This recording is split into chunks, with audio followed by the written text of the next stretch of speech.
என்னடா மலையாளத்துலேருந்து எந்த ஒரு க்ரைம் த்ரில்லர் படம், இந்த ஃபேண்டஸியான ஒரு ஹாரர் படம் எந்தாச்சும் வருமேன்னு வெயிட் பண்ணியிருந்தேன். அப்படி ஒரு படம் ஒன்று வந்திருக்கு கைஸ்.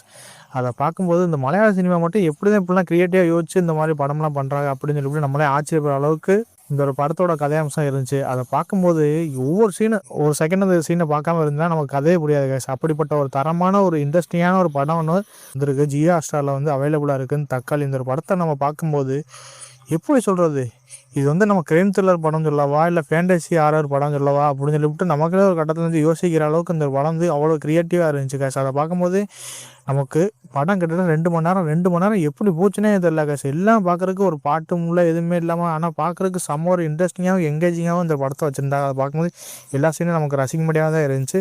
சரி, இந்த ஒரு படத்தில் அப்படி என்னதான் இருக்குன்னு சொல்லிவிட்டு இந்த படத்தோட நம்ம கதையை நம்ம பார்க்கும்போது, இந்த ஒரு படம் 2 எல்லையில் நடக்கக்கூடிய சம்பவமாக வச்சு அந்த படத்தை எடுத்திருக்காங்க. ஒன்று தமிழ்நாடு எல்லை, இன்னொன்று கேரளா எல்லை. இந்த 2 எல்லைக்குள்ளே தான் கதை போகிற மாதிரி இருக்கும். எப்படின்னா, நம்ம ஹீரோ ஒரு போலீஸ் அதிகாரி இருக்காப்புல. அந்த போலீஸ் அதிகாரி ட்ரான்ஸ்ஃபர் ஆகி கேரளா ஃபாரஸ்ட் ஏரியாவுக்குள்ள போலீஸ் ஆஃபீஸராக பதவி ஜாயின் பண்ண வரும்போது அங்கே பார்த்தா அந்த நாளே நம்ம ஹீரோ எப்படி உயர் அதிகாரிகளும் காரில் ரோந்து ஒன்று போயிட்டு இருக்கும்போது மர்ம நபர் ஒருத்தர் லெத்த வெள்ளத்தில் ரோட்டில் கிடக்குறாப்புல. இதை பார்த்து நம்ம ஹீரோ என்ன பண்ணுறாப்புலன்னா, இது யார் எவருன்னு சொல்லிவிட்டு ஒரு கட்டத்தை விசாரிக்க போகும்போது அங்கே பார்த்தா இன்னொரு போலீஸார் ஒரு பெரிய ஒரு ஆளுகளை ஒரு கட்டத்தில் பிடிச்சி வச்சிருக்காப்புல. பிடிச்சி வச்சுக்கிட்டு இருக்கும்போது அங்கே கிட்டத்தட்ட நம்ம ஹீரோ விசாரிக்க போகிறாப்புல. அங்கே பார்த்தா கொஞ்சம் அந்த போலீஸ் அதிகாரிகளுக்கு அங்கே சுற்றுலா பயணிகளுக்கு ஒரு கட்டத்தில் சண்டை வந்துட்டு துரத்திட்டு ஓடும்போது அங்கே பார்த்தா ஒரு பாடி ஒன்று இருக்குது. அந்த பாடி மர்ம நபர் யார் எவருன்னு சொல்லிட்டு ஒரு கட்டத்தில் விசாரிக்கிறாங்க. மர்ம நபர்கிட்ட ஒரு வாக்கி டாக்கி ஒன்று இருக்குது. அந்த வாக்கி டாக்கி நம்ம ஹீரோ செக் பண்ணுறாப்புல. செக் பண்ணும்போது அங்கே உள்ள ஒரு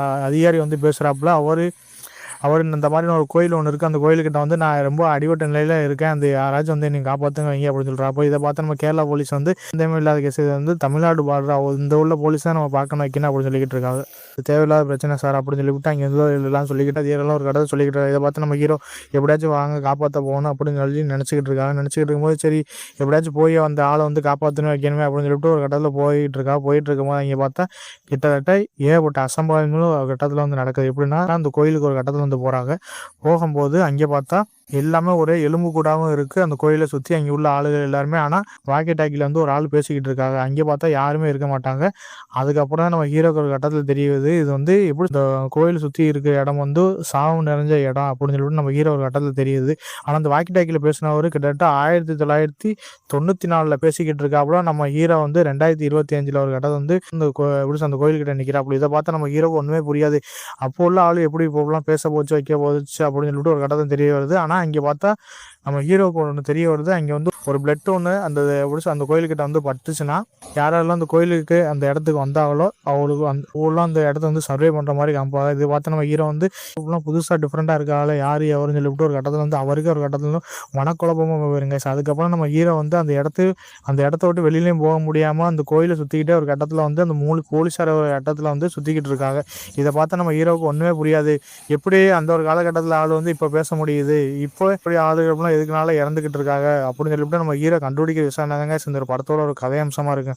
அதை பார்க்கும்போது எப்படி இந்த ஒரு படம் எப்படி ஒரு க்ரைம் த்ரில்லர் படம் மாதிரி கொண்டுட்டு போய் எப்படி ஒரு டைம் லூப் படம் மாதிரி காமிச்சிருப்போம். அதெல்லாம் பார்க்கும்போது நமக்கு ஒரு கட்டத்தில் ரசிக்க முடியாமல் இருந்துச்சு. ஆனால் அந்த ஒரு படத்தை நடித்த ஹீரோ அவர் தாங்க நம்ம பாராட்டே ஆகணும். ஏன்னா இப்படிப்பட்ட ஒரு தரமான ஒரு படத்தை நடிச்சிருக்காலும் நம்ம ஆஸ்கர் அலி அவர் தான் இந்த ஒரு படத்தோட ஒரு மெயின் ஹீரோவாக இருக்காப்புல. தக்காளி எப்படி ஸ்டார்டிங்லேருந்து எண்டு வர ஒரு தரமான ஒவ்வொரு சீனுங்க நமக்கு எப்படி ஒவ்வொரு சீனும் நமக்கு ஒரு பெரிய ஒரு ட்விஸ்ட் ரிவீல் ஆகும். அதை பார்க்கும்போது இப்படிலாம் நடிக்க முடிஞ்சு அப்படிதாங்க நமக்கு தோணுச்சு. மித்தபடி இல்லை ஏகப்பட்ட ஆக்டர் நடிச்சிருக்காங்க, ஏகப்பட்ட ஆக்டர். இந்த ஒரு படத்தில் நம்ம வினீத் குமார் போலீஸ் அதிகாரியாக நடிச்சிருப்பாப்புல. அவர் ஆக்டிங்லாம் சொல்ல தேவை ஒரு தரமான ஒரு கேங்ஸ்டர் வில்லனாக காமிச்சிருக்க மாதிரி காமிச்சு கடைசியில் பார்த்தா அவருக்கு ஒரு ட்விஸ்ட் ஒன்று ரிவீல் பண்ணுற விஷயம்லாம் பார்க்கும்போது எப்படிப்பா அப்படிலாம் எடுக்க முடிஞ்சு அப்படிதாங்க இருந்துச்சு. ஆனால் அந்த கோயில் எப்படி அந்த மர்மமான ஸ்தாபனம் இருந்த கோயில் அது ஒரு கதையை சொல்லும் போது பார்க்குறதுக்கு நமக்கே ஒரு இன்ட்ரெஸ்டிங்காக இருந்துச்சு.